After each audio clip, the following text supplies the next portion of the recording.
అందరి గమ్యం చిరంజీవి గారండి.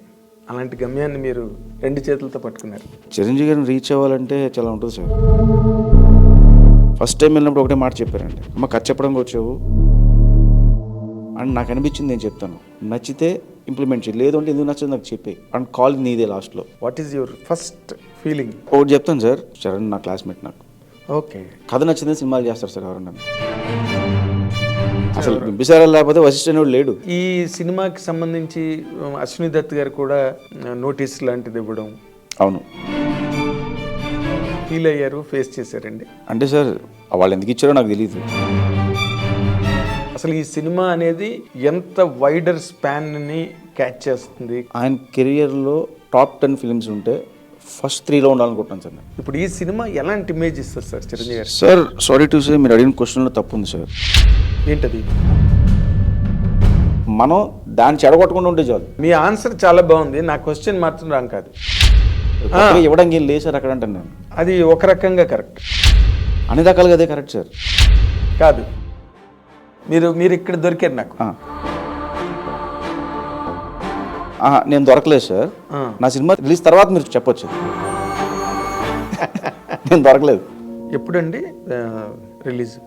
ఈ సంక్రాంతికి నేను టైటిల్ రివీల్ చేస్తున్నాను, వచ్చే సంక్రాంతి సినిమా రిలీజ్ చేస్తాను. బింబిసార 2 ఉందా? 2 ఉంది సార్, బట్ అది నేను చేయట్లేదు, అది వేరే డైరెక్టర్తో చేస్తున్నారు. మీరు చేయడం కానివ్వండి, మీ ముఖత నేను వినాలని. నేను ఒకలా చూస్తాను, వాళ్ళు ఒకలా చూస్తున్నారు. సీక్వెల్కి వచ్చేసరికి మీకు అది ఓకే ఒప్పడం ఏంటండి? ఓకే, బయటికి వెళ్ళి ప్రయత్నం చేసుకుందాం అనుకుంటున్నారు సార్ అంటే హ్యాపీగా చేసుకున్నారు. ఎవరు వద్దంటారు? చిరంజీవితో ప్రాజెక్ట్ అంటే సగం మధ్య నుంచి కూడా వెళ్ళిపోవచ్చు. సీక్వెల్స్కి సరిపోయినంత పెద్ద సినిమా చేస్తున్నారు. ఐ డ్రీమ్ ప్రేక్షకులకు స్వాగతం. ఇప్పుడు మనతో పాటు స్టూడియోలో ఉన్న guest young person, young director, but sensational. Bimbisara లాంటి ఒక పెద్ద హిట్ తీసి ఒక సంచలనాన్ని క్రియేట్ చేసిన తర్వాత మరింత పెద్ద సంచలనం వైపుకి అతని అడుగులు పడ్డాయి. ఆ పెద్ద సంచలనమే ఎంతమందో యంగ్ డైరెక్టర్స్కి మెగాస్టార్ చిరంజీవితో సినిమా చేయాలనే కళ అలా గుండెల్లో అలాగే ఉండిపోతుంది. కానీ ఆ కళ ఈ యంగ్ డైరెక్టర్ విషయంలో మాత్రం అక్షరాల నిజమైంది. ఆ యంగ్ డైరెక్టర్ పేరే చెప్పగలరా? నేనే చెప్తా, వశిష్ఠ. బట్ పేరు వశిష్ఠ, డైరెక్టర్గా అతను విశిష్ట. ఎందుకంటే అంత మంచి సినిమా తీశాడు, సినిమా ఇండస్ట్రీకి ఒక డైరెక్షన్ ఇచ్చాడు. తను ఏం చేయగలడో ఒక్క సినిమాతో సినిమా ప్రపంచాన్ని అంతటికీ చాటి చెప్పాడు. ఇప్పుడు ఆ డైరెక్టర్తోనే మన తాలూకు ఇంటర్వ్యూ. సంక్రాంతి సందర్భంగా చేస్తున్న ఇంటర్వ్యూకి మిమ్మల్ని అందరినీ ఆహ్వానం పలుకుతున్నాం. నేను మీ Nagendra Kumar. This is my personal program editors cut. Welcome Vashishta గారు, వెల్కమ్. థ్యాంక్ యూ అండి. చాలా అంటే మిమ్మల్ని చూస్తే ఏమనిపిస్తుందంటే సినిమా ఇండస్ట్రీలో చాలామందికి మెగాస్టార్ చిరంజీవి గారితో సినిమా చేయాలని, ఆయనతో కలిసి వర్క్ చేయాలని, ఒక డైరెక్టర్ కావచ్చు, ఒక మ్యూజిక్ డైరెక్టర్ కావచ్చు, ఒక డ్యాన్స్ డైరెక్టర్ కావచ్చు, ఒక హీరోయిన్ కావచ్చు. ఎప్పుడో రాశాను నేను గతంలో ఆయన మీద, దాదాపు 25 ఏళ్ల క్రితం. అందరి గమ్యం చిరంజీవి గారండి. అలాంటి గమ్యాన్ని మీరు 2 చేతులతో పట్టుకున్నారు. How is your feeling about it? అంటే అది వి కాంట్ ఎక్స్ప్రెస్. అసలు నేను ఊహించలేదు, అలా జరిగిపోయింది అంతే. అది అంతేనా? అంటే మిరాకిల్స్ అనేవి చెప్పి జరగవండి, జరిగిపోయిన తర్వాత తెలుస్తుంది మిరాకిల్ అని. మిరాకిల్ అని అలాగా అంటే మాలాంటి జర్నలిస్టులు చెప్తాం మిరాకిల్ లేదని. మీకు అప్పటికీ మిరాకిల్ అని తెలియదు, జరిగిపోయింది అలాగే. అసలు మీరు ఆ దాంట్లోనే ఉంటారు, ఆ క్లౌడ్లోనే. నేను ఒక ఇంటర్వ్యూలో ఎప్పుడో చెప్పాను అనమాట, లైక్ బింబిసార ఇంటర్వ్యూ జరుగుతున్నప్పుడు ర్యాపిడ్ ఫైర్ క్వశ్చన్స్ అడుగుతారు కదా. అవును. అయితే చిరంజీవి గారితో చేస్తే ఎలాంటి సినిమా చేస్తారు అంటే ఫ్యాంటసీ సినిమా అన్నాను. ఓ అప్పుడే అది నిజమైంది. అది నిజమైంది మళ్ళీ అదొక ఇమీడియట్గా ఇంత త్వరగా వస్తుందని ఎక్స్పెక్ట్ చేయలేదు. ఓకే, అంటే మీ వైపు నుంచి ఏ ప్రయత్నం దాని పట్ల జరిగిందా? అసలు అది ఎలాగే సార్ చిరంజీవి గారిని రీచ్ అవ్వాలంటే చాలా ఉంటుంది సార్. అంటే ఒక ఫస్ట్ టైం డైరెక్టర్కి ఆ సినిమా తర్వాత కథ రాసుకుని ఆయన దగ్గరికి వెళ్ళాలి అంటే డెఫినెట్ గోల్ ఉంటుంది. బట్ నాకేంటంటే లక్కీలీ ఈ సినిమా అయిపోయిన తర్వాత నాకు యూవీ క్రియేషన్స్ విక్రమ్ ద్వారా పరిచయం అయింది. మళ్ళీ చిరంజీవి గారిని కలిసే అవకాశం దొరికింది నాకు. ఓకే, చిరంజీవి గారిని కలిసి అండ్ చరణ్ కలిసాను నేను. చరణ్ గారు చెప్పిన తర్వాత చిరంజీవి గారికి కథ చెప్పింది. అలా అది ప్రాజెక్ట్ మీట్ రిలీజ్ అయింది. ఓహో, యువి క్రియేషన్స్ విక్రమ్ నుంచి రామ్ చరణ్ గారు, రామ్ చరణ్ గారి దగ్గర నుంచి చిరంజీవి గారు. ఓహో, తక్కువే జర్నీ కదా. అంటే బట్ ఆయన సులభ సాధ్యులు చిరంజీవి గారు. ఎవరికైనా అంత రిస్ట్రిక్షన్స్ గట్ట, పైగా కథా రచయితలు అంటే మరీ ఆయన చాలా గౌరవిస్తారు. అవును, మీరు అది ఎంజాయ్ చేశారా ఆయన దగ్గర? చాలా బాగా అండి. అంటే బయట నుంచి చూసినప్పుడు ఎలా ఉంటుందంటే, అమ్మో చిరంజీవి గారా రకరకాలుగా వినపడుతుంది. లోపలికి వెళ్ళిన తర్వాత ఆయన నిజంగా ఎంత కంఫర్ట్ ఇస్తారంటే, ఒక చిన్నపిల్లలు అయిపోయి జాగ్రత్తగా వింటారు, అసలు ఎక్కడ డిస్టర్బెన్స్ ఉండదు, నీట్గా విని అమ్మ ఇది బాగుంది, ఇది ఇలా ఉంది, ఇలా ఉంది అని చెప్పేస్తారు ఆయన. అందులో పెద్ద కన్ఫ్యూజ్ చేయడం కానీ అలాంటిది ఏమి ఉండదు. అంటే ఆయన నాకు ఫస్ట్ టైం వెళ్ళినప్పుడు ఒకటే మాట చెప్పారండి, అమ్మ కథ చెప్పడానికి వచ్చావు, నువ్వు చెప్తున్నది ఒక చిరంజీవి, మెగాస్టార్ చిరంజీవి గారికి అనే విషయం మర్చిపో, నువ్వు హిట్ సినిమా తీసిన డైరెక్టర్ అనే విషయం మర్చిపోయి ఒక ఆడియన్గా, ఒక ఫ్రెండ్లీగా, ఒక ఫ్రెండ్కి ఎలా కథ చెప్తావు అలా చెప్పు, ఫ్రీగా ఉండు అని నాకు అనిపించింది. నేను చెప్తాను, ఇన్సిడెంట్గా అనిపిస్తాయి కదా, అలా నేను చెప్తాను, నచ్చితే ఇంప్లిమెంట్ చేయి, లేదు అంటే ఎందుకు నచ్చదు నాకు చెప్పే. సో అండ్ కాల్ నీదే లాస్ట్లో. ఓకే, ఆ ఫ్రీడమ్ ఇచ్చారండి నాకు. అవునా? దానివల్ల ఆయనతో నాకు ఇంటరాక్షన్ కూడా చాలా బాగా కుదిరేది.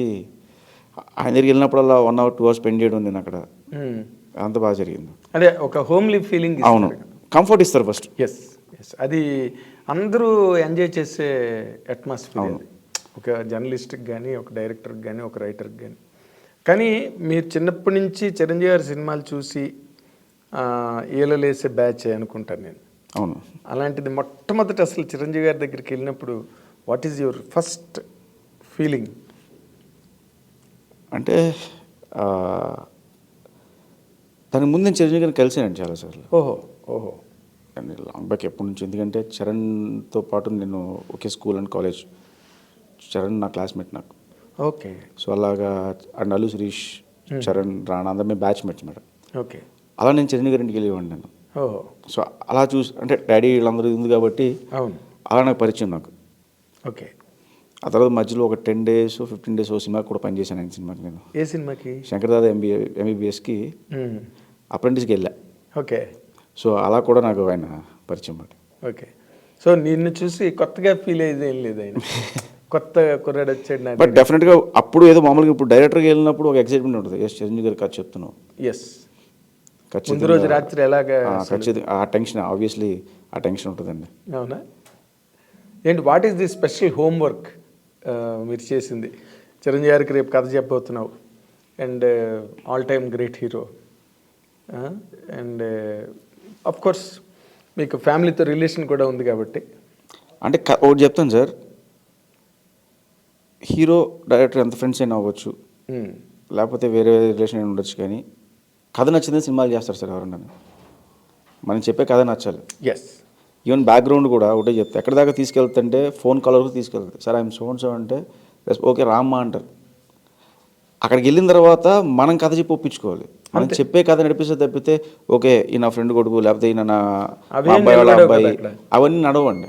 అవును, స్ట్రైట్గా మనం వెళ్ళి చెప్పే కథే మనల్ని నిలబెడుతుంది అక్కడ ఫైనల్ కంటెంట్. ఎందుకంటే కథ విషయంలో ఆబ్లిగేషన్స్ ఇవన్నీ పనిచేయవు. అవును అవును, కంటెంట్ స్పీక్స్ అంతే. ఇప్పుడు ఆయన కథ నచ్చింది కాబట్టి మెటీరియలైజ్ అయిందండి, నచ్చకపోతే అవును వేరే కథ చూసి వేరే వెళ్ళాలి మళ్ళీ. అవును, కరెక్ట్ కదా. ఇప్పుడు ఎవరైనా కూడా కంటెంట్ బాగుందంటే ఎప్రిషియేట్ చేస్తారు, వెంటనే ముందుకు వస్తారు ప్రాజెక్ట్ చేయడానికి. And the same case with you now. Chiranjeevi గారికి ఆ కథ అంత బాగా నచ్చబట్టి కదా ఇమీడియట్గా ప్రాజెక్ట్ అనౌన్స్ అయింది. చాలా ఫాస్ట్గా అయింది. చాలా ఫాస్ట్గా అయింది, మేము చూస్తున్నాం కదా. అలా ఇంత ఫాస్ట్గా ఒక యంగ్ డైరెక్టర్ ప్రాజెక్ట్ అవ్వడం అన్నది ఇదే మొదటిసారి అనుకుంటాను నేను. ఏమన్నా luck. Yes, your luck, really luck. ఇప్పుడు ఈ బింబిసార అనే సక్సెస్ ఏదైతే ఉందో అది నీకు దీనికి ఏ విధంగా హెల్ప్ అయింది అనుకుంటున్నారు?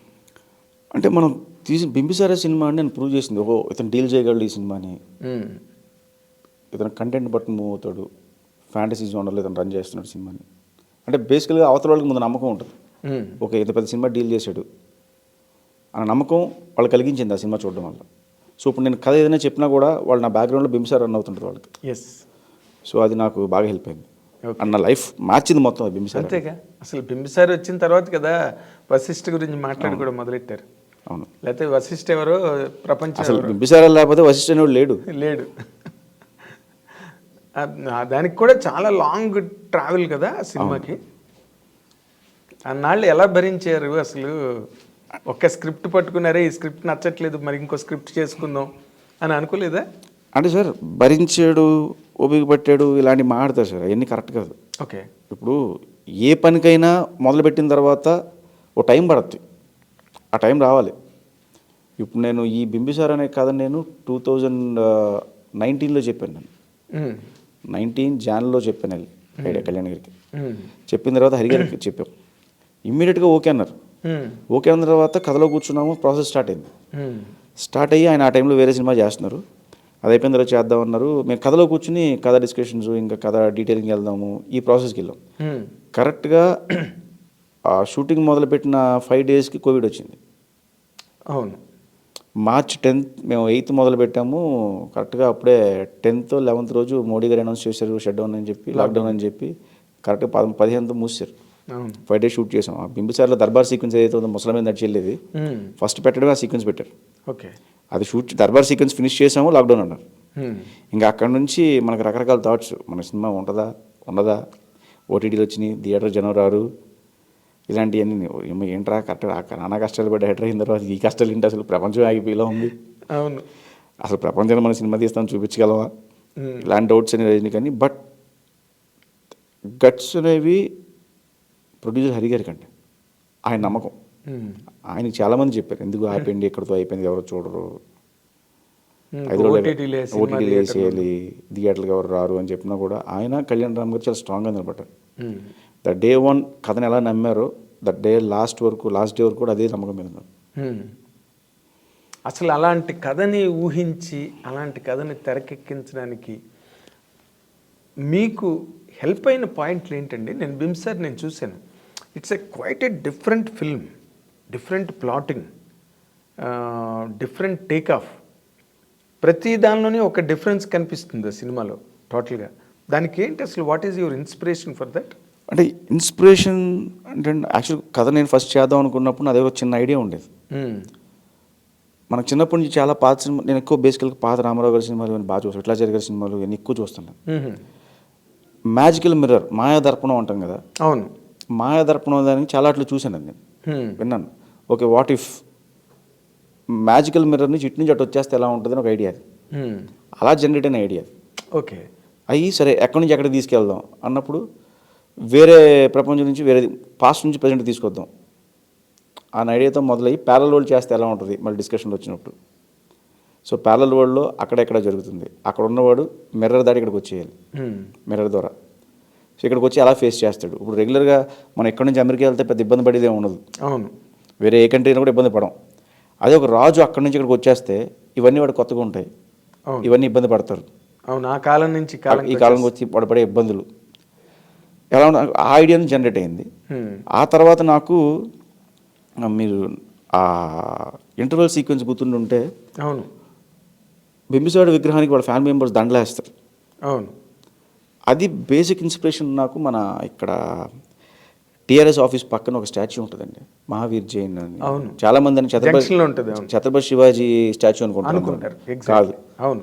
ఆ స్టాచ్యూ దగ్గర ఒకసారి నేను సిగ్నల్ అక్కడ ఆగినప్పుడు చాలామంది ఉన్నారు, నార్త్ నుంచి చాలామంది ఉన్నారు, దండలేస్తున్నారు, చేస్తున్నారు, పూజ చేస్తున్నారు. ఏంట్రా బాబు ఇక్కడ ఏంటి అయింది అని చూస్తే ఆ రోజు ఆయన జయంతి అంట. వాళ్ళంతా కూడా వాళ్ళ వారసులు. సో వాళ్ళ వారసులు వచ్చి ఆయన జయంతి రోజు సెలబ్రేట్ చేస్తున్నారు అక్కడ విగ్రహం ప్రతిష్ఠ చేసి. అది నాకు ఇన్స్పైరింగ్ అనిపించి, ఓకే వాట్ ఇఫ్ బింబిసారుడు ఫ్యామిలీ ఉండి వాళ్ళ వారసులు ఇక్కడ ఉంటే ఆ వారసులను అతను చూసుకుంటే ఎలా ఉంటుంది అని ఐడియా వచ్చింది. సో ఆ విగ్రహం నుంచి వచ్చింది అనమాట. అవును, టీఆర్ఎస్ పార్టీ దగ్గర ఉన్న విగ్రహం. అవును. అంతే కదా, మీరు రచయితలు కానీ డైరెక్టర్లు కానీ ఎక్కడో అక్కడ ఒక ఇన్స్పిరేషన్ అన్నది. దాని ముందు చాలా వెర్షన్స్ చేసామండి, బట్ వర్కౌట్ అవ్వట్లేదు. సరే ఏదో వెళ్తూ చూసి వచ్చి మళ్ళీ ఇమీడియట్గా కళ్యాణ్ గారికి చెప్పగానే చాలా బాగుంది, వర్కౌట్ చేద్దాం అన్నారు ఆయన. అప్పుడు మళ్ళీ స్టార్ట్ చేసాం. ఓకే. సో అందులో మెయిన్ పాప ఎమోషన్. నువ్వు చంపిన అమ్మాయే మళ్ళీ నీ ఇంట్లో పుట్టి నిన్ను కాపాడితే ఎలా ఉంటుంది, నిన్ను కాపాడితే ఏంటి అన్న పాయింట్ అక్కడ హైలైట్ అయింది బాగా. అవును. బికాస్ ఎమోషన్ ఎప్పుడు పే అవుతుంది. ఎమోషన్ ఎప్పుడు పే అవుతుంది. అవును. పైగా అది బాగా పండింది కూడా. అవును, ఎందుకంటే అంత బ్రూటల్గా ఒక అమ్మాయిని చంపేసినాడు, మ్మ్. వీడిని కాపాడింది అదే అమ్మాయి. ఫైనల్గా మళ్ళీ అదే అమ్మాయి వాయింట్లోనే పుట్టింది. అదే అక్కడ కనెక్ట్ అయిన పాయింట్ అదే. వీడు అంత క్రూరంగా చంపిన అమ్మాయి మళ్ళీ ఇంట్లో పుట్టి వీడినే కాపాడే ఆ పే ఆఫ్ ఉమ్. అది వండర్ఫుల్గా వర్కౌట్ అయింది సినిమాలో 100%. ఆ సినిమా తర్వాత అసలు మీ యాక్టివిటీ సినిమా ఇండస్ట్రీలో Bimbisara was much talked about, much discussed about, much celebrated. ఒక హిట్టే కదా కావాల్సింది ఇండస్ట్రీకి. ఆ తర్వాత అసలు మీ జీవితం ఎలా మారిందండి? డిఫరెన్స్ ఏం లేదండి, బట్ రిసీవింగ్ మారింది. ఓ మీరు వచ్చినప్పుడు మిమ్మల్ని పలకరించే విధానం. డెఫినెట్గా రిసీవింగ్ మారుతుంది, నాకే కాదు any director. Any director hit కొట్టిన తర్వాత రిసీవింగ్ మారుతుంది, ఓకే. ఫ్లాప్ వస్తే రిసీవింగ్ మారుతుంది, రెండు అది కామన్ సార్. అది కామన్. అంతకుమించి పెద్ద చేంజ్ ఏం లేదు. Okay. But what is okay, మీరు సినిమా ఇండస్ట్రీలోనే పుట్టారు, మీ ఫాదర్ కూడా ఒక ప్రామినెంట్ పర్సన్ ఇండస్ట్రీలో. But what is your difficulties ఆ రోజుల్లో ఒక డైరెక్టర్ అవ్వడానికి? మరి సినిమా కష్టాలు ఉంటాయని నేను అనుకోను. అంటే సార్ సినిమా కష్టాలు ఇవన్నీ మాట్లాడుకోవడానికి బాగుంటాయి సార్. ఫ్రాంక్గా చెప్పేది ఏంటంటే, ఇందాక మీతో చెప్పినట్టు మనం కథ రాసుకున్న తర్వాత మా ఫాదర్ ఎంతవరకు హెల్ప్ అవుతారంటే, నేను పలానా వాళ్ళు కథ చెప్దాం అనుకుంటే కొంచెం రికమెండ్ చేస్తారా అంటే ఆయన ఫోన్ చేసి చెప్పగలరు. ఆ తర్వాత ఆ గడప ఇటువరకునే ఆయన ఫోన్ కాల్ పనిచేస్తుంది, ఇమ్మీడియట్గా రమ్మంటారు కలవడానికి. లోపలికి వెళ్ళిన తర్వాత మనం ఏం చెప్తాం దాని మీద డిపెండ్ అయి ఉంటుంది. సో ఆబ్వియస్లీ అదే నేను ఫేస్ చేశాను. ఓకే. అండ్ ఎప్పుడు మా డాడీ ఫోన్ చేసి ఎప్పుడు చెప్పలేదు ఎవరికి, నేను అడగలేదు ఆయన్ని. నేను పనిచేశాను, డైరెక్షన్ డిపార్ట్మెంట్ పనిచేశాను, ఆ ట్రయల్స్ ఉన్నాయి. ఫస్ట్ రవి గారికి కథ చెప్పాను, అది నాకు వినయ్ గారు ఫోన్ చేసి చెప్పారు రవి గారికి కథ విను అని చెప్పి. అప్పుడు రవితేజ గారు రమ్మంటే వీళ్ళు కథ చెప్పాను. ఆ కథ లాక్ అయింది, ఓకే అయిన తర్వాత సమ్ రీజన్స్ వల్ల అది క్యాన్సిల్ అయింది. బట్ రవి గారు బాగా ఎంకరేజ్ చేశారు ఆ టైంలో, నేను బాగా కథ చెప్తాను అని చెప్పి అందరికీ చెప్పేవారు. అలా అతను బాగా ఎంకరేజ్ చేశారు. బాగా ఎంకరేజ్ రవితేజ గారు బాగా ఎంకరేజ్ చేశారు నన్ను. పైగా ఆయన ఎప్పుడు చేసినా ఫస్ట్ టైం డైరెక్టర్తో ఎక్కువ చేశారు ఆయన. ఆయన ఇచ్చే ఎనర్జీ వేరండి ఆ టైంలో నాకు. సో ఆ ట్రయల్స్ ప్రాసెస్లో అనుకోకుండా అది జరగలేదు. కారణాలు అంటే బడ్జెట్స్ ఆ టైంలో నేను చెప్పిన కథకి సంబంధించిన బడ్జెట్స్ కానీ ఎక్కువ, ఇంకా వేరే వేరే రీజన్స్ వల్ల ఇమాజినేషన్స్ ఫ్యాంటసీలు ఎక్కువ ఖర్చు పెట్టించేస్తాయి ఆబ్వియస్లీ. సో దానివల్ల జరగల.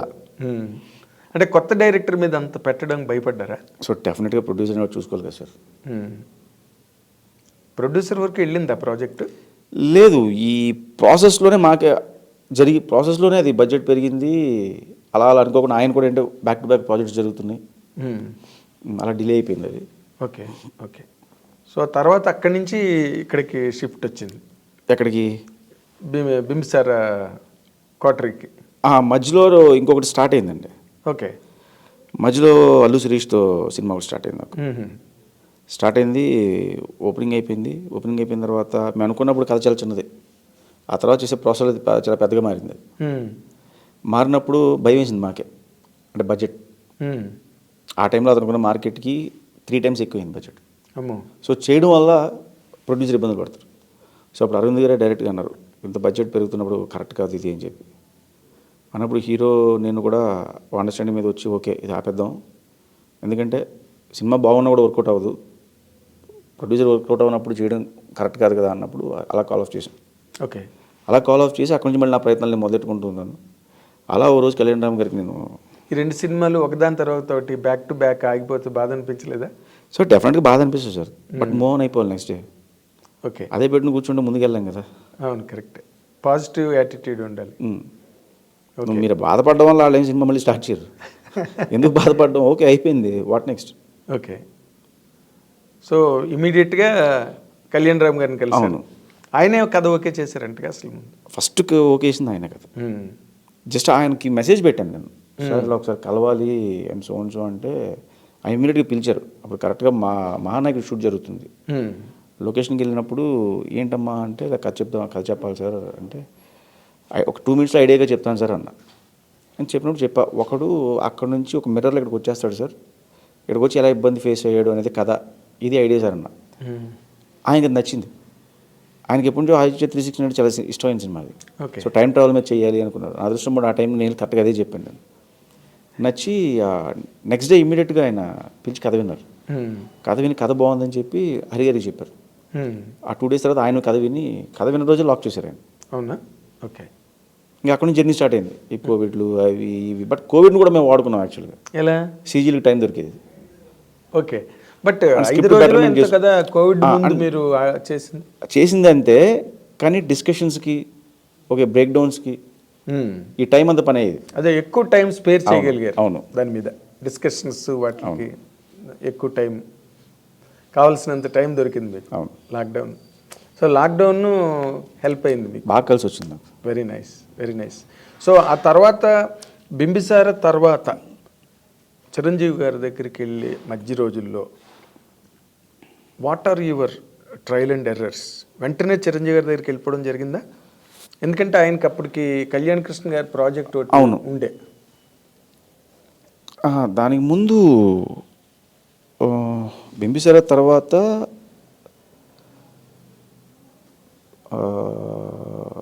బాలయ్య గారి కోసం కథ అనుకున్నామండి. అప్రోచ్ అయ్యాను. ఆయన నచ్చింది. నచ్చి ఇది చేద్దాము, మధ్యలో ఇవి ఉన్నాయి అని చెప్పారన్నమాట. అంటే ఎలక్షన్ తర్వాత మన స్లాట్ ఆ టైంకి వస్తుంది, చేద్దామన్నారు.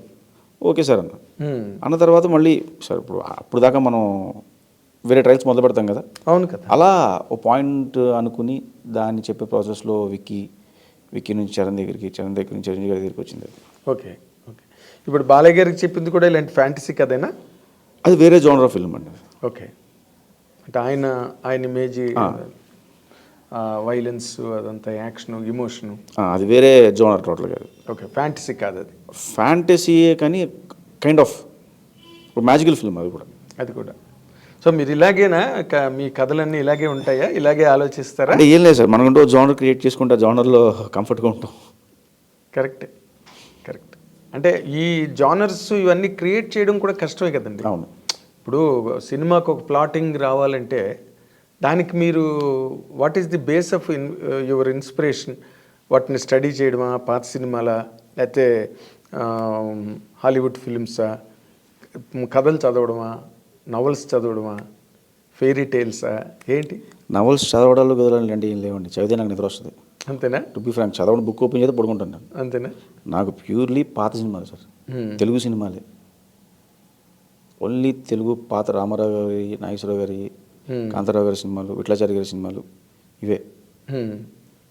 ఆ సినిమాలు ఇన్స్పిరేషన్ ఎక్కువ నాకు. అట్లా చాలా కథలు ఉంటాయి సార్, బోల్డ్. ఇప్పుడు మాయదర్పణం అని ఇందాక చెప్పిన పాయింట్కి బందిపోటు సినిమాలో ఒక సీన్ ఉంటుంది. రాజనాల్ గారు, ఎన్టీ రామారావు ఒక ఎంటర్టైన్మెంట్ సీన్ ఉంటుంది, మీకు గుర్తుంటే. చాలా ఉన్నాయి సార్ అక్కడ నుంచి ఇన్స్పైర్ అవ్వడానికి. నాకు మాయదర్పణం అని మీరు అనగానే నాకు ఆ సీన్ గుర్తొచ్చింది. బందిపోటు సినిమాలో చాలా ఎంటర్టైనింగ్, హిల్లేరియస్ ఎంటర్టైన్మెంట్ ఆ సీన్ నిజంగా. అయితే మీరు ఈ బింబిసార తర్వాత బాలయ్య గారితో ఏదో ఒకటి అనుకోవడం, తర్వాత మళ్ళీ చిరంజీవి గారితో ట్రావెల్ బిగిన్ అవ్వడం. అసలు చిరంజీవి గారికి ఎటువంటి కథ అయితే బాగుంటుందని మీరు అనుకునేవారండి? అంటే did you ever imagine Chiranjeevi గారి వరకు మీరు వెళ్తారు, చిరంజీవి గారితో సినిమా చేస్తారు అని ఎప్పుడైనా అనుకున్నారా మీరు? అనుకున్నాను సార్ నేను. డెఫినెట్గా ఏ డైరెక్టర్గానే ఉంటుంది సార్. ఆ నమ్మకం అతను లేకపోతే వాళ్ళు ఉండలేరు, డైరెక్టర్గా అవ్వలేరు. నేను కొడతాను, చిరంజీవి గారితో సినిమా చేస్తాను, బాలయ్య గారితో చేస్తాను, వెంకటేష్ గారితో చేస్తాను, రజనీకాంత్తో చేస్తాను అన్న మనం ఫిక్స్ అవ్వకపోతే మళ్ళీ ముందు తీసుకెళ్దా ఫోర్స్. ఎస్, అంటే ఆ స్టీమ్ సరిపోదు. అవును, ఇలా అనుకున్నప్పుడే ఫస్ట్ మనం అనుకున్నప్పుడే అది బయటకు వస్తుంది. మనం ఏం అనుకోకుండా కూర్చుంటే మనం ఎవరు తీసుకెళ్ళు, మనం వెళ్ళాం ఎక్కడికి. ఓకే, ఆ ఫోర్స్ మనం తీసుకెళ్ళాలంటే ఫస్ట్ మనం ఫీల్ అవ్వాలి. ఆ ప్రెషర్ కుక్కర్ లాగా మీరు అది ఫీల్ అయితేనే ఏదైనా ముందు మనం అనుకోవాలి కదా సార్. సంకల్పం మనం అనుకుంటేనే అది నెరవేరుతుంది. ఏం అనుకోకుండా కూర్చుంటే. ఇప్పుడు చిరంజీవి గారితో మీరు అసలు ఏ కైండ్ ఆఫ్ సినిమా చేద్దాం అనుకున్నారు? ఏ సినిమా చేయాల్సి వచ్చింది? దానిలో మార్పులు చేర్పులు ఏమైనా ఉన్నాయి? కేవలం ఇదే కథ అనుకున్నారా చిరంజీవి గారితో?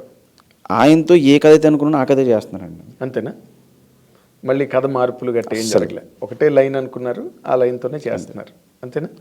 అసలు ఈ సినిమాలో చిరంజీవి గారిని మీరు ఏ విధంగా చూపించబోతున్నారు అన్న దాని మీద ఇప్పుడు ప్రజెంట్ ఉత్కంఠ అంతా మొత్తం అల్లుకుని ఉంది, దాని చుట్టూరా ఆవరించింది. మీరు ఏ రకంగా ప్రజెంట్ చేస్తున్నారండి అని అడిగితే ఆ ప్రశ్నకి మీ సమాధానం ఏంటి? ఫ్యాన్స్ అందరూ హ్యాపీగా ఫీల్ అయ్యేలా అని ప్రజెంట్ చేస్తాను సార్. అంతే ఆన్సర్. అంతేనా? అంతే. అంటే ఫ్యాన్స్ అందరూ హ్యాపీగా ఫీల్ అవుతారు. ఫ్యాంటసీ అనగానే ఇప్పుడు చిరంజీవి గారితో ఎటువంటి ఫ్యాంటసీ ఒకటి ఆల్రెడీ ఆయన చేసిన ఫ్యాంటసీ ఒకటి ఉంది, జగదేకుడు అతలకు సుందరి. అవును. సో ఆ లైన్స్ లో ఉంటుందా అనే ఒక బయట చాలా డిస్కషన్స్ వచ్చినాయి సార్. జగదేకుడు అతలకు సుందరికి ఇది సీక్వెల్ అని ప్రీక్వెల్ అని వచ్చింది. బట్ ఇది ప్రీక్వెల్ సీక్వెల్ ఏది కాదు. ఇట్స్ ఫ్యాంటసీ ఫిల్మ్ అంతే. ఎందుకు మిమ్మల్ని అడుగుతున్నానంటే ఈ పాయింట్లు, మీరు చిరంజీవి గారితో సినిమా స్టార్ట్ చేసిన తర్వాత ఇదే ఫస్ట్ ఇంటర్వ్యూ అనుకుంటున్నాను నేను. అవును, ఇదే first interview. Yes, thank you for that and I dream should thank you for that. అయితే ఈ సినిమాకి సంబంధించి అశ్విని దత్ గారు కూడా ఒక నోటీస్ లాంటిది ఇవ్వడం, అవును, జగదేకుడు అతలోక సుందర్లో ఏ పార్ట్ వాడడానికి వీల్లేదు అని చెప్పి ఆయన ఒకటి ఇచ్చారు. అవును. అసలు ఆ మూమెంట్ని మీరు ఎట్లాగా ఫీల్ అయ్యారు, ఫేస్ చేశారండి? అంటే సార్ వాళ్ళు ఎందుకు ఇచ్చారో నాకు తెలియదు. బయట ఏమైందంటే ఇప్పుడు చిరంజీవి గారితో ఫ్యాంటసీ సినిమా అనగానే అందరూ జగదేకుడు అతలోక సుందరి కనెక్ట్ చేస్తారు. అవును. బాలయ్య గారితో ఫ్యాంటసీ అనగానే భైరవదీపాన్ని కనెక్ట్ చేస్తారు. భైరవదీపం, ఆదిత్య 369 డెఫినెట్గా. ఎందుకంటే వాళ్ళు చేసిన బ్యాక్ సినిమాల్ని గుర్తు చేసి ఇలా ఉండబోతుంది అని చెప్పి, ఇలాంటి ట్రై చేస్తున్నారని చెప్పి, ఇలా ఉంటుందా అని చెప్పి రకరకాల క్వశ్చన్స్ మీడియా సైడ్ నుంచి రేజ్ అవుతాయి. ఓ టైంకి వెళ్ళేలాగా ఏమవుతుంటే అదే నిజమేమో అని నమ్మేంత రేంజ్ తీసుకెళ్తాయి మీడియా. అవును. అలా జరిగింది తప్పితే దీనికి ఒక పేరు కూడా పెట్టారు, ముల్లోకి వీరుడు. ముల్లోకి వీరుడు ఒక టైటిల్ కూడా పెట్టి అది కూడా రన్ చేశారు కొన్ని రోజులు. ఓకే. వెబ్సైట్స్ క్యారీ చేసినాయి, న్యూస్ ఛానల్స్లో వచ్చినాయి, ఆర్టికల్స్ వచ్చాయి. నాకు కూడా తెలియదు టైటిల్ అప్పుడు. మీరు కూడా అనుకోలేదు? ఇంకా లేదు. సో అలాగా తప్పితే కదా. ముల్లోకి వీరుడు అని అనౌన్స్ అయినప్పుడు మీకు ఎలా కనిపించింది? నవ్వుకున్నాను సార్, బాగుంది, ఐడియా ఏదో బాగుంది. అంటే జగదేక్ వీరుడికి ప్యారలల్గా ముల్లోకి వీరుడు కథ రాశారు. ముల్లోకాలు తిరుగుతాడు, 12 మంది హీరోయిన్లు ఉంటారు. రాశారు. కథ కూడా రాశారు. ఓ, అసలు మీ కథ కూడా సపోర్ట్ ఇచ్చారు. బట్ బాగుంటాయి సార్ అలాంటి. అదే అంటున్నా, మీరు వాడుకోలేదు మరి వాళ్ళు ఇచ్చిన కథని, మీ సొంత కథతో చేస్తున్నారు అంతేనా? అంతే. ఇప్పుడు నార్మల్గా ఎవరికైనా ఒక యంగ్ డైరెక్టరు మీలాంటి వాళ్ళు అంత మేజర్ మెగాస్టార్తో సినిమా చేసేటప్పుడు 100% అసలు ఇతను ఎలా చేస్తాడు ఈ ప్రాజెక్టు, అతనితో ఆయన మీద హై ఎక్స్పెక్టేషన్స్ ఉంటాయి. పైగా ఆయనకున్న రీచ్ వల్ల ఎక్కువ డౌట్లు వస్తాయి జనరల్గా, ఇతను ఎలా చేస్తాడు. ఎక్స్పెక్టేషన్స్ అన్నా కానీ రెస్పాన్సిబిలిటీ ఎక్కువ ఉంటుంది సార్. ఎందుకంటే అంత పెద్ద స్టార్ వన్ ఫిల్మ్ చేసిన డైరెక్టర్ని నమ్మి కథ ఇచ్చారు, ఓకే చెప్పారు అంటే అది మనకి చాలా రెస్పాన్సిబిలిటీ పెంచుద్ది. అవును. At the same time pressure కూడా ఉంటుంది. ఎందుకంటే ఈయన నమ్మినప్పుడు ఈయన ఎలా చూపించాలి, సో ఏ వేలో వెళ్ళాలి, ఇలాంటి రకరకాల డౌట్స్ ఉంటాయి. సో అవన్నీ క్లియర్ చేసుకుంటూ వెళ్ళడానికి నాకు చిరంజీవి గారు బాగా సపోర్ట్ చేశారు. ఓకే. ఓకే. ఆయన నాకు ఫ్రీడమ్ ఇచ్చారు. యాక్చువల్లీ నేను అనుకున్నది ఏదైనా సరే ధైర్యంగా చెప్పగలను ఆయనకి, ఆయన ఇచ్చిన ఫ్రీడమ్ వల్ల. సార్ నేను అనుకుంటున్నాను ఇలా వెళ్దామా అని చెప్పి, ఆయన నచ్చితే ఇమీడియట్గా గో హెడ్ అంటారు, లేదంటే ఆలోచించి ఒకసారి అంటారు. అంతేనా? అంటే కథలోని ఆయనకి చెప్పిన తర్వాత అది షూటింగ్ వరకు వెళ్ళే మధ్యలో ఎక్కువ మార్పులు చేర్పులు జరిగినాయా? ఏం లేదండి, నేను డే వన్ ఏం చెప్పానో అదే ఉంది. అంతేనా? ఓకే. లెంత్లో ఎక్కువైతే అవన్నీ ట్రిమ్ చేసాం, పేపర్ మీద ఎడిట్ చేసాం తప్పితే మేము పేపర్ మీద ఇది అనవసరంగా పడదలే వద్దు ఇలాంటివి తీసాను తప్పితే మేము డే వన్ ఏమనుకుని కథ చెప్పామో అదే ఉంది. ఓకే. అంటే ఇప్పుడు ఆయనకి ఆయన కెరీర్లో జగదేకుడు అతలోక సుందరి అనేది one of the best films, there is no doubt. మళ్ళీ ఆయన చేస్తున్నది ఇదే ఫ్యాంటసీ సినిమా ఇంత గ్యాప్ తర్వాత. ఇది ఏ రేంజ్లో ఉండొచ్చండి ఊరికే? అంటే ఒక జనరల్ ఐడియాకి Jagadekudu Athiloka Sundari all time great hit. Sir ఏ రేంజ్ అనే దానికి మన దగ్గర మెషర్మెంట్, థర్మామీటర్ మెషర్మెంట్ ఏం లేవు సార్. అది మనం కొలిసి చెప్పలేము. అది అదే టైలర్ టేప్ వేసి ఇది ఈ రేంజ్ ఉంటుంది, ఇది ఈ రేంజ్ ఉంటుంది, అందరూ ఆ రేంజ్ సినిమా చేయాలని చేస్తాం. ఓకే. అది బయటకు వచ్చిన తర్వాత అది కనెక్ట్ అయితే ఆడియన్స్ చెప్తారు ఆ రేంజ్ ఏంటని. అదే తప్పితే నేను ఈ రేంజ్ సినిమా చేస్తాను అంటే తక్కువైతే చేయవా, ఎక్కువైతే చేయవా, ఒప్పుకోవా? అంతే కదా సార్. ఇప్పుడు 100కి చేస్తానంటాను, 110 అయితే చేయవా, నువ్వు 1000 అయితే చేయవా, ఇంతే చేస్తావా, లేదా తక్కువ చేస్తావా అన్నది ఉంటుంది. ఉండదు. మనం నమ్మి తీసిన ప్రోడక్ట్ బయటికి వెళ్ళిన తర్వాత ఆడియన్స్ ఇచ్చేదే రేంజ్. Of course. సో డెఫినెట్గా ఒక రేంజ్ సినిమా నమ్మే స్టార్ట్ చేస్తాం. కరెక్ట్. నమ్మే తీస్తాం. కరెక్ట్. బయటికి వెళ్ళిన తర్వాత చెప్పాలి ఆడియన్స్ అది. అంటే ఇందులో ఒక పాయింట్ ఉంది. మీరు అనుకున్న కథ ఓవరాల్గా కనుక చూస్తే ఇప్పుడు బింబిసార తర్వాత వశిష్ఠ కదా, బింబిసార ముందు కాదుగా, బింబిసార తర్వాత వశిష్ఠ కాబట్టి అసలు తను ఎట్లాగా ఇప్పుడు మీ మీద మీకు కూడా ఒక నమ్మకం డెవలప్ అవుతుందిగా. డెఫినెట్గా నమ్మకం ఉంటుంది. ఎస్, నేను 100% కొడతాను ఈ సినిమాతో, చిరంజీవి గారి సినిమా అనే ఒక నమ్మకం అయితే ఉంటుందిగా. ఉంటుంది 100%. ఆ నమ్మకం పరంగా నేను అడుగుతున్నా, అసలు ఈ సినిమా అనేది ఎంత వైడర్ స్పాన్ని క్యాచ్ చేస్తుంది, కవర్ చేస్తుంది? సార్ నేను ఇమాజిన్ చేసుకుంది ఇది ఆయన కెరియర్లో టాప్ 10 ఫిలిమ్స్ ఉంటే ఫస్ట్ 3లో ఉండాలనుకుంటున్నాను సార్ నేను. ఓకే. ఇప్పటికి జదీగుడు అతను ఎలా చెప్పుకుంటామో ఈ సినిమా తర్వాత ఈ సినిమా కూడా చెప్పుకోవాలి. అలా చెప్పుకుంటారా, చెప్పుకోవాలా? చెప్పుకోవాలి, చెప్పుకుంటారు కూడా. అది అనేది ఇప్పుడు చెప్పుకోవాలకి చెప్పుకుంటారికి, చెప్పుకోవాలి, చెప్పుకుంటారు కూడా. రైట్, అది this is a correct statement. ఎందుకంటే ఇప్పుడు మీ కథ నమ్మి ఒక చిరంజీవి గారు లాంటి అతిపెద్ద స్టార్, చాలా పెద్ద క్యాన్వాస్ చేసే సినిమా సార్. అవునా? అవుట్ ఆఫ్ బాక్స్లో బడ్జెట్స్ కానీ సెటప్స్ కానీ ఇవన్నీ కూడా. సో డెఫినెట్గా పెద్ద రేంజ్లో ఉంటుంది. అవునా? సెట్ వర్క్స్ ఎక్కువ అండి దీనికి. అంటే ఒక కొత్త వరల్డ్ క్రియేట్ చేస్తున్నాం. ఓకే. ఆ వరల్డ్ అనేది లైక్ మనకి డిస్నీ ఫిలిమ్స్లో ఎలా ఉంటుందో అలాంటి ఒక వరల్డ్స్. ఓకే. ఆడియన్స్ డెఫినెట్గా థ్రిల్ ఇస్తుంది. అది వేరే వరల్డ్లోకి వెళ్ళినట్టు. అవును, అవును. బడ్జెట్స్ కూడా ఆ రేంజ్లోనే పేలుతాయి. డెఫినెట్గా మరి వేరే వరల్డ్కి వెళ్ళినప్పుడు బడ్జెట్ అవుతుంది కదండి. కదా, అది అంటే ఆడియన్స్ ఎంజాయ్ చేయడం అంటూ మొదలెడితే ఇంకా ప్రతి బిట్టు ఎంజాయ్ చేస్తారు డెఫినెట్గా.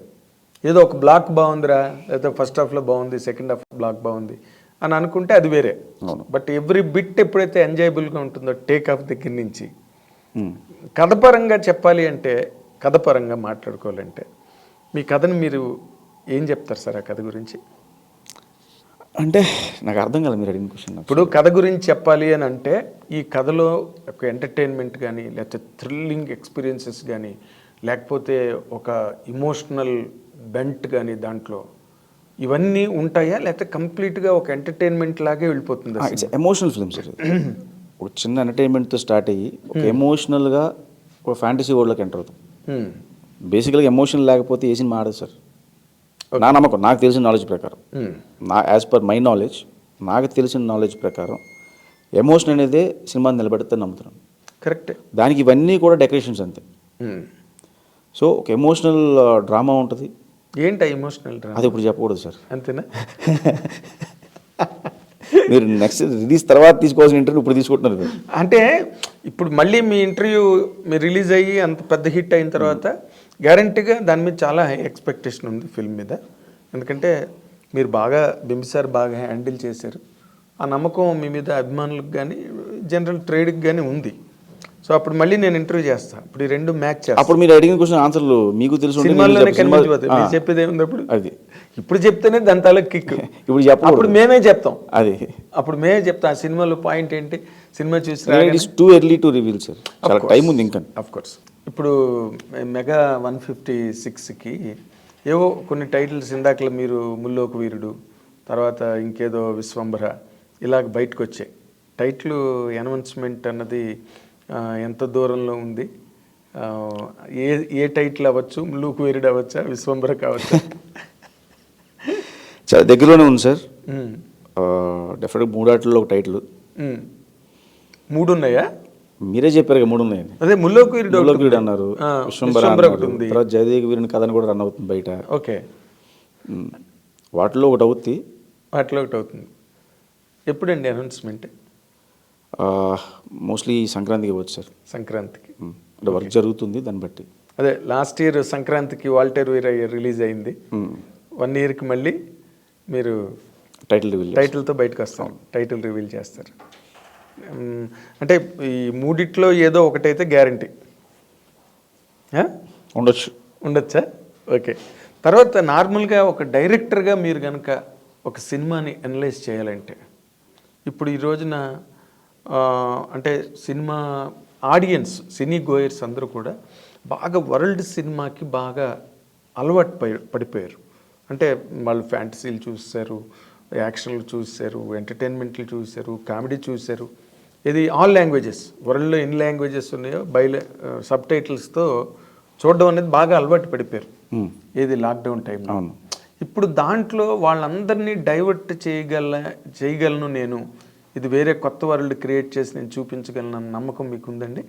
నమ్మకం ఉంది కాబట్టి నేను చెప్పాను సార్, అది ఆయన నమ్మారు కాబట్టి సినిమా ఇచ్చారు. అంతేనా? అంతే, దాని డిస్కషన్ ఉంది. Okay, okay. ఇప్పుడు జనరల్గా మీరు ఏ స్కూల్ ఫాలో అవుతారండి ఒక కథని రెడీ చేసేటప్పుడు? అంటే మనకి ఎంతమందో, మనకి మీ ముందు ఒక రాఘవేంద్ర గారు, ఒక కోడి రామకృష్ణ గారు, ఒక కోదండరామరెడ్డి గారు, ఇంతమంది పెద్ద డైరెక్టర్లు, ఒక దాసనారాయణరావు, ముత్యాల సుబ్బయ్య గారు, వీళ్ళందరూ అన్ని చాలా రకరకాల స్కూల్స్ ఉన్నాయి. అవును. అందులో ఏది బాగా నమ్ముతారండి మీరు? నేను వశిష్ఠ స్కూల్ ఫాలో అవుతాను సార్. వా, ఓకే.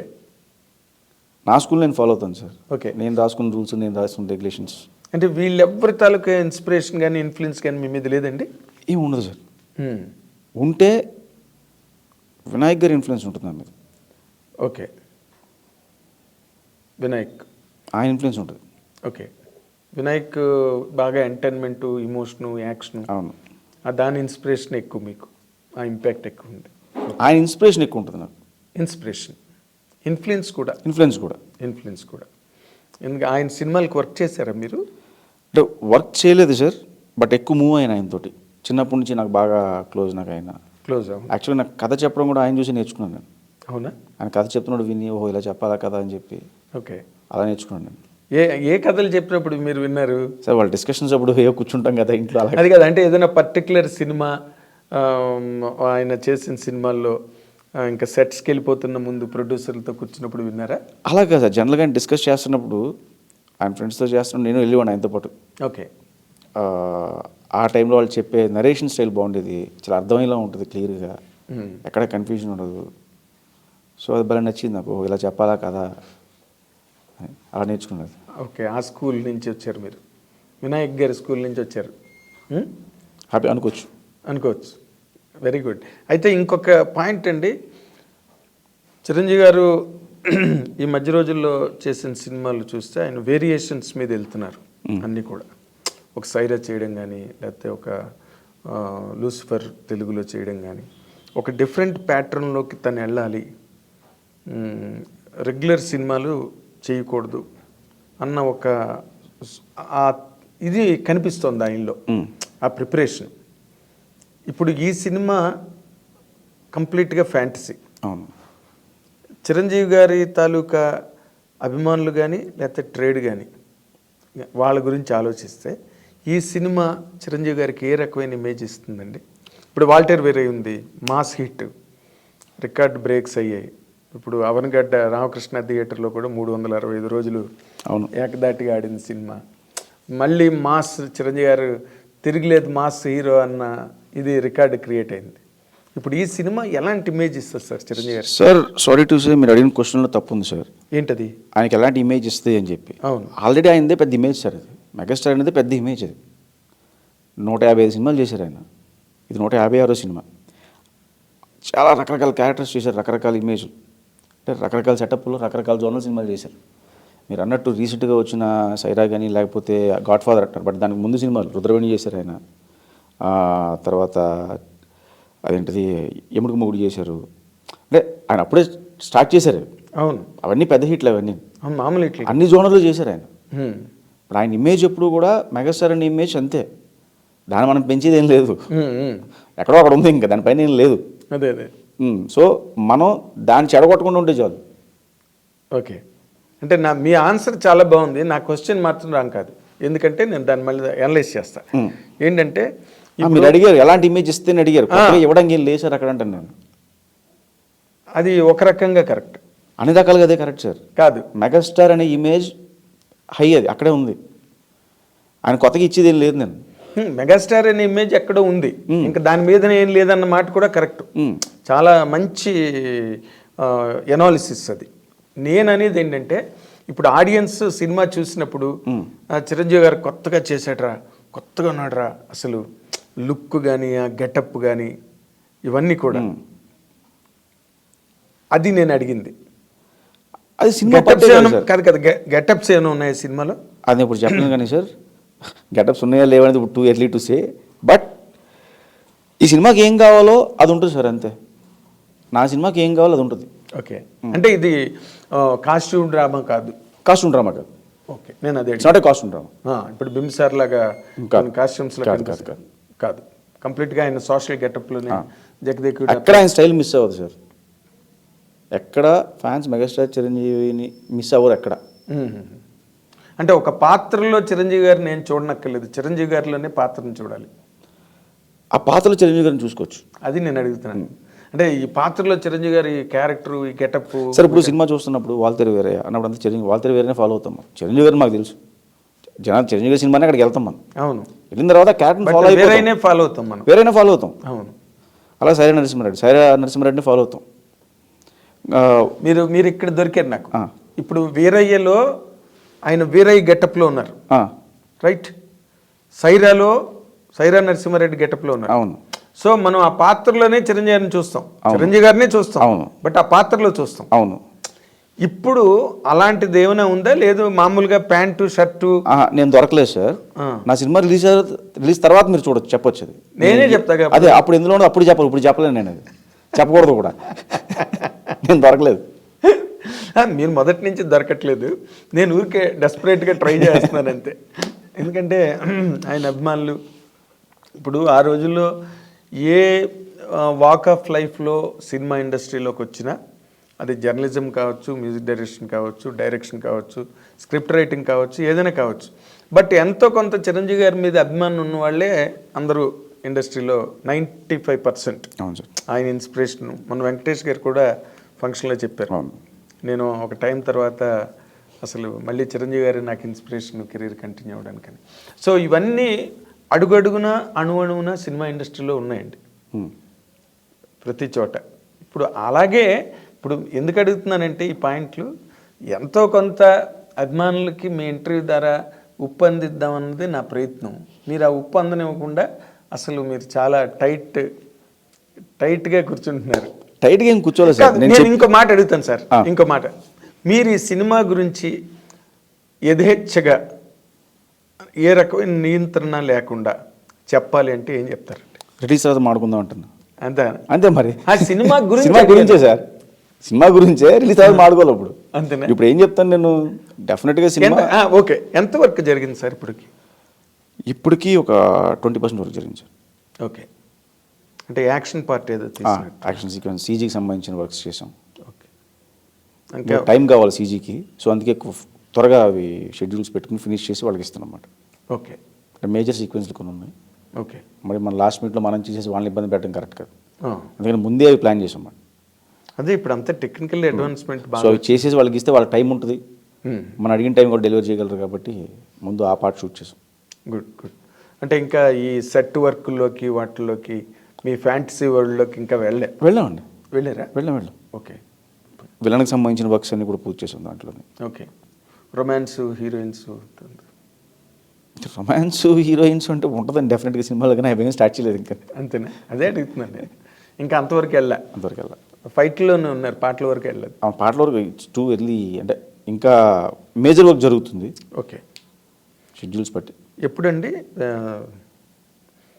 రిలీజా మీరు ఎప్పుడు అనుకుంటున్నారు?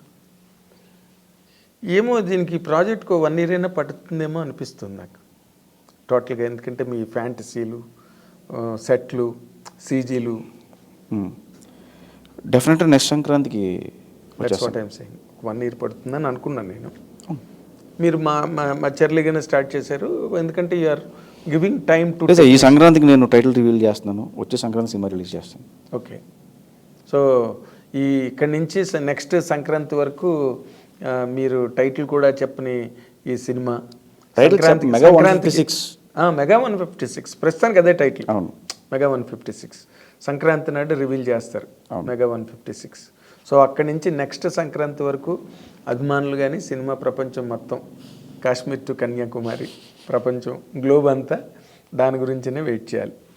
సో ఆ వెయిటింగ్కి తగినంత రిజల్ట్ మీ దగ్గర నుంచి రావాలని, చిరంజీవి గారు మిమ్మల్ని నమ్మి ఈ ప్రాజెక్టు చేస్తున్నందుకు మీ కృషి కూడా ఫలించాలి. మీరు ఇందాక అన్నట్టుగా టాప్ 10లో ఫస్ట్ 3లో మీ సినిమా ఉండేటట్టుగా అది రావాలని మా ఐ డ్రీమ్ తరఫున, మా ఐ డ్రీమ్ ప్రేక్షకుల తరఫున కోరుకుంటున్నాం. Thank you sir. Wish you all the very best. Thank you sir. ఈ సినిమాకి సంబంధించిన ఫస్ట్ ఇంటర్వ్యూ ఇది. అవును, సో గ్లాడ్. ఎందుకంటే it is a privilege. Chiranjeevi గారు లాంటి ఒక బిగ్గెస్ట్ హీరోతో సినిమా చేస్తున్న యంగెస్ట్ డైరెక్టర్గా మీ తాలూకా అనుభవాలు మా వాళ్ళు బాగా ఎంజాయ్ చేస్తారు. అండ్ మోర్ ఇంపార్టెంట్లీ అభిమానులు మరి ఇంకా బాగా థ్రిల్ అవుతారు ఇంటర్వ్యూ చూసి.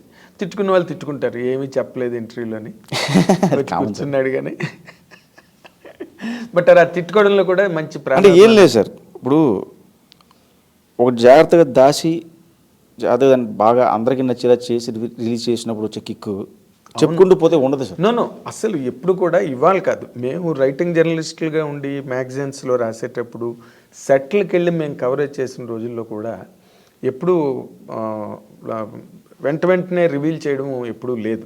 అవును, ఎందుకంటే ఆ షాక్ వాల్యూలు పోతాయి కదా సినిమా.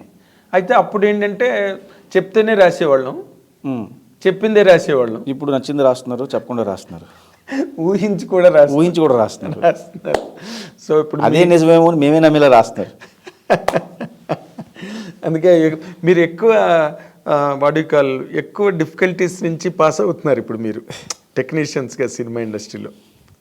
సేఫ్టీ సెక్యూరిటీ తక్కువ కదా. ఈ సోషల్ మీడియాలో ఇలాంటి వాళ్ళు స్వచ్ఛందమైన వెర్షన్స్ రాసినప్పుడు మీరు ఏమనుకుంటుంటారు?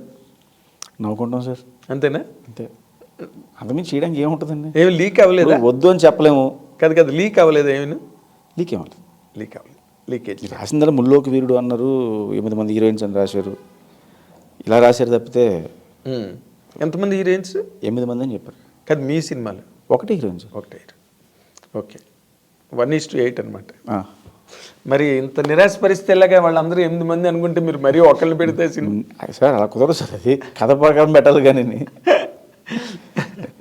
చాలా బాగుంది నిజంగా. This interview will stand. రేపు సినిమా రిలీజ్ అయ్యి నెక్స్ట్ ఇయర్ సంక్రాంతికి సినిమా రిలీజ్ అయ్యి అతి పెద్ద హిట్ అయిన తర్వాత మళ్ళీ ఇప్పుడే మిమ్మల్ని రిక్వెస్ట్ చేస్తున్నాం మా స్టూడియోకి ముందు రావాలని.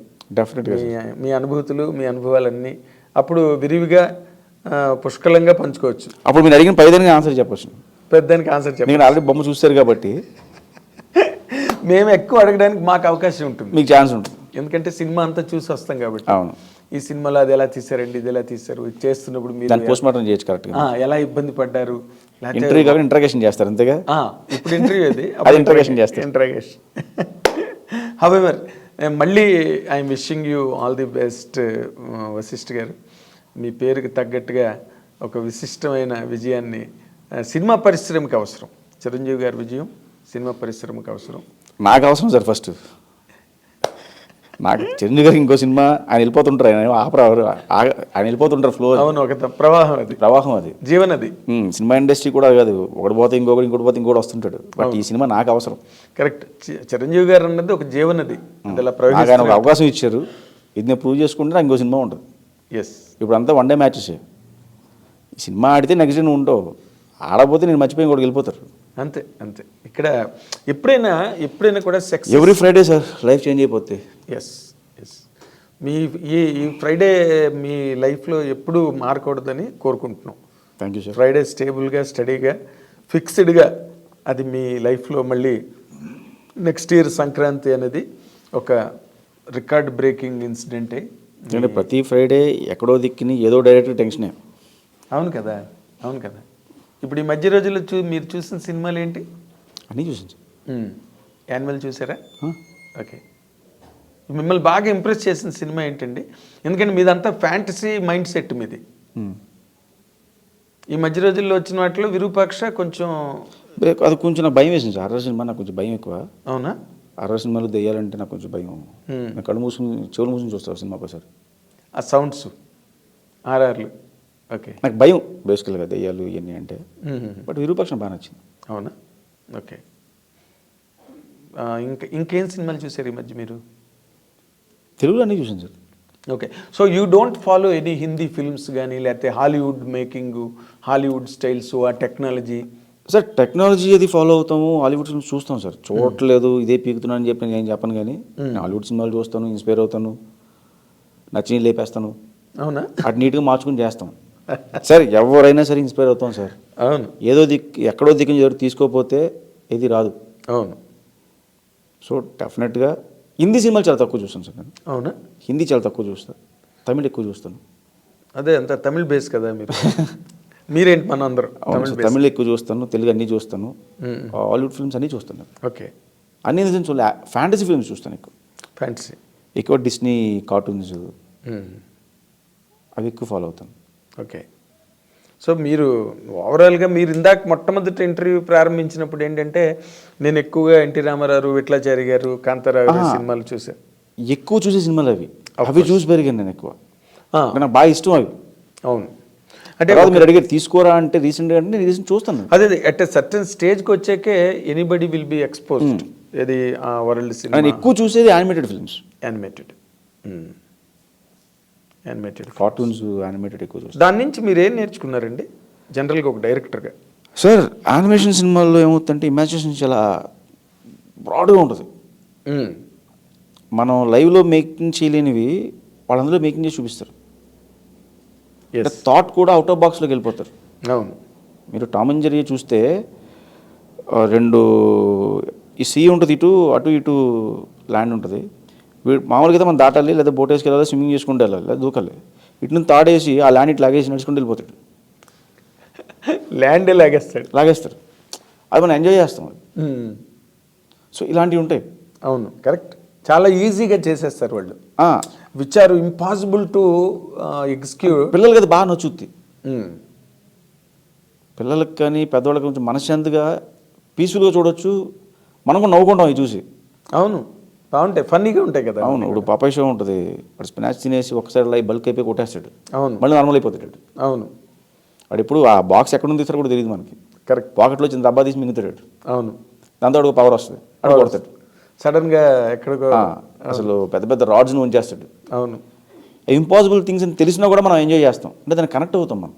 ఎగ్జాక్ట్లీ, ఫన్ కదా. అవును, ఫన్కి ఎక్కువగా కనెక్ట్ అవుతాం మనం. లాజిక్ ఉండదు సార్, మ్యాజిక్ తప్పితే ఇట్లా. ఎస్, లాజిక్కే ఉంటుంది, లాజిక్ ఉండదు, మ్యాజిక్కే ఉంటుంది. ఎగ్జాక్ట్లీ. సో మ్యాజిక్ అనేది ప్రతి వాళ్ళకి ఇష్టం. ఇప్పుడు జగదేకుడు అతిలోక సుందరి 2 నేను చెయ్యాలనుందని, లేకపోతే అలాంటి స్టేట్మెంట్లు ఎక్కడో సోషల్ మీడియాలో నాకు కనిపించేయండి.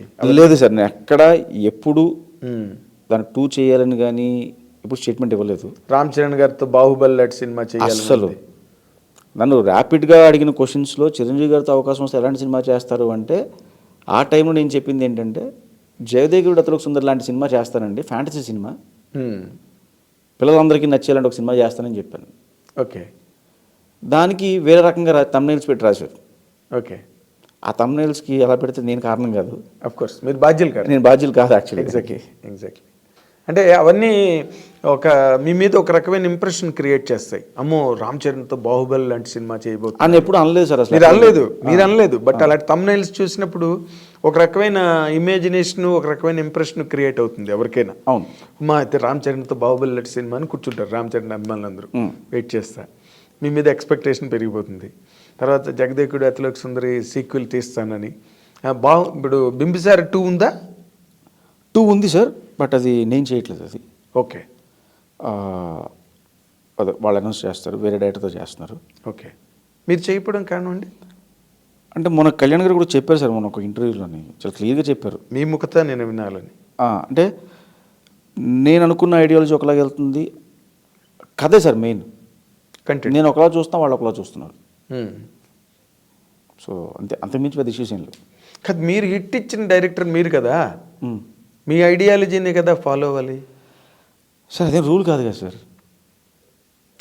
రూల్ కాదు, బట్ అదొక మెజర్మెంట్ కదా. ఈయన ఆ లైన్స్లోనే ఆలోచించగలడు, దానికి సీక్వెల్ అంటే ఈ తన తాలూకు ఐడియాలజీ మొట్టమొదటి జెన్సిస్ పాయింట్ మీరే కాబట్టి బింబిసారకి మాతృ బిందువు మీరే కదా ఆ కథని చేసింది. బట్ సీక్వెల్కి వచ్చేసరికి మీ కథ ఒకే ఒప్పడం ఏంటండి? అంటే నాకు ఈ కమిట్మెంట్స్ వచ్చినాయి సార్. నాకు యాక్చువల్లీ అది ఈ కమిట్మెంట్స్ ఉన్నాయి. సో దానివల్ల నేను ప్లస్ ఆయన కూడా సినిమాలు రన్నింగ్లో ఉన్నాయి. ఇంకా నేను బయటకు వచ్చే టైంకి ఎమ్మగోజ్ జరుగుతుంది, డెవిల్ జరుగుతుంది, ఇంకో ప్రాజెక్ట్ ఓకే అయింది. సో అక్కడ టైం పడుతుంది. సో ఆ టైంలో నేను ఈ ప్రాజెక్ట్కి వచ్చాను, చెప్పే వచ్చాను నేను. కళ్యాణ్ గారితో మాట్లాడాను, హరిగారికి కూడా చెప్పి సార్ నాకు ఈ ప్రాజెక్ట్ వచ్చింది చేసుకుంటున్నాను సార్ అని చెప్తే ఓకే అన్న. ఎవరు వద్దంటారు చిరంజీవి గారితో ప్రాజెక్ట్ అంటే, సగం మధ్య నుంచి కూడా వెళ్ళిపోవచ్చు. అది తప్పు సార్. అంటే అలా అంత ఎక్సైట్మెంట్ ఉంటుందంటున్నా.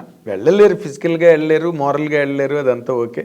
చిరంజీవి గారు కూడా రమ్మన్నారు అలాగా, అది వేరే. బట్ అంత ఎక్సైట్మెంట్ ఉంటుంది. అంటే చిరంజీవి గారు ఓకే అవ్వకముందు వెళ్ళి చెప్పాను నేను, ఓకే బయటికి వెళ్ళి ప్రయత్నం చేసుకుందాం అనుకుంటున్నాను సార్ అంటే హ్యాపీగా చేసుకున్నారు.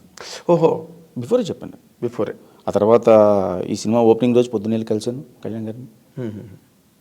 కలిసి అక్కడ మళ్ళీ ఆయన విషయస్ తీసుకుని మళ్ళీ డైరెక్ట్గా ఓపెనింగ్ వచ్చాను నేను. అబ్బో, ఆయన చెప్పే చేస్తాను సార్ నేను, ఎందుకంటే ఆయనతో అంత ఫ్రెండ్లీగా ఉంటుంది కళ్యాణ్ గారితో. మోరల్ బైండింగ్ కూడా ఉందేమో కదా. డెఫినెట్గా సార్. ఎందుకంటే నన్ను నమ్మారు. అదే ఈరోజు నేను ఇక్కడ ఉన్నాను అంటే కారణం దానికి ఇద్దరే సార్. ఒకటి హరికృష్ణ గారు ప్రొడ్యూసరు, రెండు హీరో కళ్యాణ్ రామ్ గారు. వాళ్ళిద్దరు నమ్మారు కాబట్టి బింబిసారా వచ్చింది. అంతే. ఈరోజు ఎక్కడ ఉండి మీరు ఇంటర్వ్యూ తీసుకుంటున్నారు. ఎగ్జాక్ట్లీ.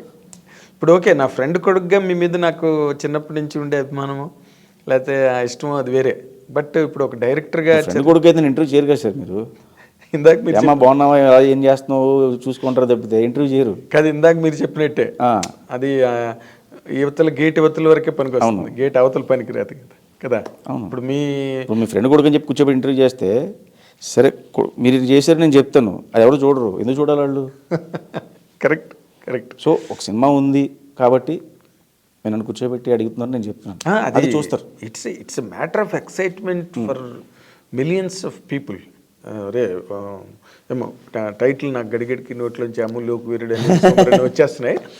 బట్ ఆ సినిమా డైరెక్టర్ అన్న ఒక అట్రాక్షన్ మీ మీద కూడా ఉంటుంది కదా. డెఫినెట్గా 100%. బట్ వీటన్నిటికీ మొట్టమొదట కేంద్ర బిందువు కళ్యాణ్ రామ్ గారు కాబట్టి హరికృష్ణ గారు, వాళ్ళ పట్ల మీరు యూఆర్ వెరీ 100%. వాళ్ళిద్దరూ లేకపోతే నేను లేను, ఒక డైరెక్టర్గా నేను లేను. నన్ను అంత బ్లైండ్గా నమ్మి సినిమా ఇచ్చారు. Correct correct, there is no doubt. ఇప్పుడంతా ఇది బిల్డప్ అయిన కాన్ఫిడెన్స్ ఈ రోజున మీ మీద ఎవరికి చెప్పినా కదా. నెక్స్ట్ ఎవరితో చేయొచ్చండి మీరు? మామూలుగా మీకు మైండ్లో ఉన్న హీరోలు ఎవరండి సార్? వీళ్ళతో చేస్తే బాగుంటుంది, వీళ్ళతో చేయాలి సార్, అందరితో చేయాలని ఉంటుంది సార్. నాకు ఆశ ఎక్కువ, అందరి హీరోలతో చేయాలని ఉంటుంది. బట్ ఏమవుతుందో మనకు తెలియదు. అఫ్ కోర్స్ ఏం జరుగుతుందో తెలియదు. కానీ ఇప్పుడు కొన్ని సెట్ ప్యాటర్న్స్ ఉంటాయి కదా. ఇప్పుడు ప్రభాస్ పాన్ ఇండియాలో ఉన్నాడు, ప్రభాస్. రామ్ చరణ్ గారు పాన్ ఇండియాలో, ఒక అల్లు అర్జున్ నేషనల్ లెవెల్లో. వీళ్ళ ముగ్గురులోని చాయిస్ ఇస్తే ఫస్ట్ చాయిస్ మీరు ఎవరికి వెళ్తారండి? ఇంకేమో తెలియదు సార్, ఆ టైం డిసైడ్ చేయాలి. అంతేనా? Okay, good. మీరంతా present and it is also desirable. ఇప్పుడు యాస్టీస్గా మీ చిరంజీవి గారి ప్రాజెక్టులోనే మీరు మొత్తం టోటల్గా ఇదే సార్, ఇక్కడ చెప్తున్నాను, అన్ని ప్రాణాలు దానిలో పెట్టి కూర్చున్నారు కాబట్టి. అండ్ నిజంగా చెప్తున్నా, మళ్ళీ ఒకసారి చెప్పాను, రెండోసారి చెప్పాను, మళ్ళీ మూడోసారి కూడా చెప్తున్నా, we wish you all the very best. ఎందుకంటే మీ సినిమా బింబిసార్తో అంటే మీరు మొన్న ఎప్పుడో స్టేజ్ మీద చెప్పారు, మనం కథ చెప్పడం కాదు, కంటెంట్ చెప్పడం కాదు, అవతల వాడు దాన్ని ఇవాల్యుయేట్ చేయాలి, నమ్మాలి. ఓ ప్రొడ్యూసర్ ముందుకు సార్ నమ్మితేనే కదా సార్ ముందుకు వచ్చేది. అసలు అవును, ప్రొడ్యూసర్ ఆయన నమ్మకపోతే సినిమా లేదు. మీరు ఎంత క్రియేట్ చేస్తే సో ప్రొడ్యూసర్ హీరో నమ్మాలి. ఎస్, వాళ్ళని నమ్మితేనే సినిమా మొదలవుతుంది. మీరు క్రియేట్ చేసిన కంటెంట్ వాళ్ళు ఇవాల్యుయేట్ చేయలేకపోతే మీరు ఎంత గొప్పది క్రియేట్ చేసినా ఉపయోగం లేదు. అంతే కదా సార్, నాది గొప్పది అనుకుంటాను నేను రాసిన ప్రతిదీ. అవును, అది వాళ్ళకి నచ్చాలి, ఎందుకంటే డబ్బు పెట్టింది వాళ్ళు. ఎగ్జాక్ట్లీ. రిస్క్ నాకేముండదు సార్. రేపు పొద్దున్న ఏదైనా అయితే ఇప్పుడు ఎనీ డైరెక్టర్ ఎనీ వెళ్ళి కథ చెప్పినప్పుడు సినిమా తేడా వస్తే ఫస్ట్ ఫేస్ చేసేది ప్రొడ్యూసరే సార్. అవును, డైరెక్టర్లు ఇంకొక 1 year 2 years మళ్ళీ ఇంకో కథ చెప్పుకుంటాడు, తిరుగుతాడు వెళ్ళి. సో మొత్తం అన్ని విధాలుగా లాస్ అయ్యేది ప్రొడ్యూసర్కి. లేచిపోతారు కదా, టాప్లు లేచిపోతాయి, అసలు అడ్రస్లు ఉండవు. సో వాళ్ళ నమ్మకాన్ని నిలబెట్టాలి అంతే. ఎగ్జాక్ట్లీ. దాంట్లో ఇంకా వేరే సార్ ప్రొడ్యూసర్ లేకపోతే సినిమా లేదు, డెస్టినేషన్ లేదుగా. ప్రొడ్యూసర్ అనే ఆయన లేకపోతే సినిమా అనేది లేదు. అవును, హీరో ఉన్నా డైరెక్టర్ ఉన్నా ప్రొడ్యూసర్ అనేది కావాలి. Age old belief and which is a truth also. Producer అన్నవాడే ఫైనల్గా నిలబడాలి. 100% సార్. అది. సో మీరు ఆ దృక్పథం ఉండడం అన్నది మీకు, ఎందుకంటే అఫ్కోర్స్ సినిమా ఇండస్ట్రీలో మొదటి నుంచి ఉన్నవాళ్ళు దీనిలో మంచి చెడు ఎక్కడ హై లేకుండా అన్నీ జాగ్రత్తగా అబ్జర్వ్ చేసుకుని దాని ప్రకారం మెజర్డ్గా వెళ్తున్నారు కాబట్టి మీకు తిరిగి మెజర్ లేదు సార్ మీరు అన్నట్టు. అంటే కాదు, నా ఉద్దేశం అది కాదు. ఇప్పుడు మీరు అన్నీ చూశారు కదా, చిన్నప్పటి నుంచి ఇండస్ట్రీలో ఉండి, నా ఫాదర్ పక్కన ఉండి అన్నీ ఎవరి కష్టాలు నష్టాలు సాధక బాధకాలు అన్నీ తెలుసు కాబట్టి you will have a balanced mind of judgement and approach everything ఉంటాయి కాబట్టి మీరు అందుకే ఇందాక అన్నారు, ఇది కథ ఇది కాకపోతే ఇంకోటి చేసుకుంటాం, వెంటనే మనం డిసప్పాయింట్ అయిపోవాల్సిన అవసరం లేదు. ఇవన్నీ ఈ రోజున చాలామంది కుర్రాళ్ళు ఇండస్ట్రీకి వచ్చి డైరెక్టర్లు అవ్వాలని తిరుగుతూ కొన్ని అవుతాయి కొన్ని అవ్వు, వాళ్ళందరికీ మీ ఇంటర్వ్యూ చూస్తే ఎస్ మనం కూడా ధైర్యంగా ఉండాలిరా అని నేను always I try for that. అంతే కదా సార్, ఇప్పుడు ఈరోజు ఒకటి అనుకుంటాం అవ్వలేదు, అక్కడ అయిపోంగా ఎస్ ఓకే రేపు ఎలా చేయాలి రేపు ఆలోచిస్తాం మళ్ళీ. అవును, ఓకే ఇది వర్కౌట్ అవ్వలేదు, ఓకే ఇంకో యాంగిల్లో ట్రై చేద్దాం మళ్ళీ. ఇది అవ్వలేదు ఇంకో బాల్ వేద్దాం, తగిలేదాకా వేయాలి సార్ బాల్, ఖచ్చితంగా ఎదురు తగులుతుంది, 100% ఆపేయకూడదు. ఇప్పుడు నాకు ఇందులోని మధ్యలోని సర్ప్రైజింగ్గా అనిపించింది కానీ లేకపోతే స్ట్రేంజ్గా అనిపించింది ఒకటే. ఇప్పుడు ఇందాక నుంచి మీరు మాట్లాడిన దాంట్లో బింబిసార్ లాంటి ఒక హిట్ ఇచ్చిన తర్వాత సీక్వెల్కి మీరు చెప్పిన కథ ఓకే అవ్వలేదు అన్నది అదొకటే చాలా స్ట్రేంజ్గా అనిపించింది నాకు. ఓకే అవ్వడం అవ్వకపోవడం కాదు సార్, జనరల్గా మా డిస్కషన్స్ టైంలోనే నేను కథ ఏం చెప్పలేదు, వెళ్ళి ఓకే చేద్దాం అనుకున్నప్పుడు నా ఐడియా ఒకలా ఉంది, ఆ టైంలో నాకు వేరే ట్రై చేద్దాం అనిపించింది గ్యాప్, ఎందుకంటే అక్కడ గ్యాప్ వస్తుంది కదా అని చెప్పి, అదే అక్కడితో అది ఆగిపోయింది సార్. అదే